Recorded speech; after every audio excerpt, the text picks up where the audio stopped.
సత్యం అలాగే హరి అయితే ఇద్దరు ఇంకా దేవ అడ్రస్ మీదే ఇద్దరు వెతుకుతూ ఉంటారు. అప్పుడు ఇంకా హరికి అయితే ఫోన్ చేసి నేను పలానా దగ్గరికి వస్తున్నాను సత్యం నువ్వు రా అంటే ఇంకా తనైతే బయలుదేరుతూ ఉంటాడు. ఈ లోపల దేవ అయితే కారులో నుంచి ఇంక సత్యం దగ్గర నుంచి తన కావేరి అని చెప్పని నిజం తెలుసుకోవాలి, తన కూతురు ఎక్కడుందా అని చెప్పని మొత్తం నిజం రాబట్టాలని ఇంకా తనతో ఫ్రెండ్షిప్ చేసినట్టు మాదిరిగా అయితే దేవ ఏంటి సత్యం గారు ఇక్కడున్నారు అంటే లేదు చిన్న పని నుండి వచ్చాను అంటే ఆ పేపర్లు ఏంటి అని చెప్పని అన్నీ అడుగుతాడు. ఇవి నేను బట్టలు కుడతాను కదా వాళ్ళ అడ్రస్లు కనుక్కొని వాళ్ళకి డెలివరీ ఇస్తాను అంటే మీరు చాలా గొప్పవారు సత్యం గారు అని చెప్పని ఇద్దరు మాట కలుపుకుంటారు. సరే రేపు మా కొడుకు పుట్టినరోజు కదా మీరు వస్తున్నారంటే ఓ వస్తున్నామండి అని చెప్పని అంటాడు.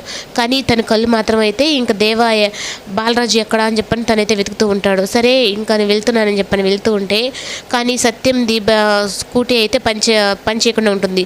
మళ్ళీ తను వెనక్కి వచ్చి ఇంకా రండి మనం ఇప్పుడు ఫ్రెండ్స్ అయ్యాం కదా అంటే మనం దగ్గర బంధువులే అన్నట్టుగా అనుకోండి అని చెప్పని తనని కూడా కారులో అయితే ఎక్కించుకొని వెళ్తూ ఉంటాడు.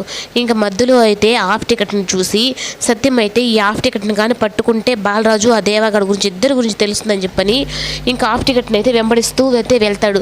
ఇంకా హాఫ్ టికెట్ అయితే సత్యం చూసి పరిగెత్తుకుంటూ వెళ్తూ ఉంటే ఇంకా సత్యం చేతిలో అయితే హాఫ్ టికెట్ దొరికిపోతాడు. అప్పుడు రే నువ్వు కానీ చెప్పావా నిజంగా మీ అన్నను బతకనిస్తా లేదు అంటే నేను చంపేస్తానని చెప్పానంటే ఇంకా హాఫ్ టికెట్ అయితే మాత్రం పలానా దేవా ఇప్పుడు మీ ఇంటికి వస్తుంది కదా నాగవల్లి ఆ మహి వల్ల నేను ఈ దేవా అని చెప్పనేటప్పటికీ ఇంకా సత్యంకి అయితే చాలా కోపం వచ్చి ఇంకా నేరుగా దేవా వాళ్ళ ఇంటికి అయితే వెళ్తాడు.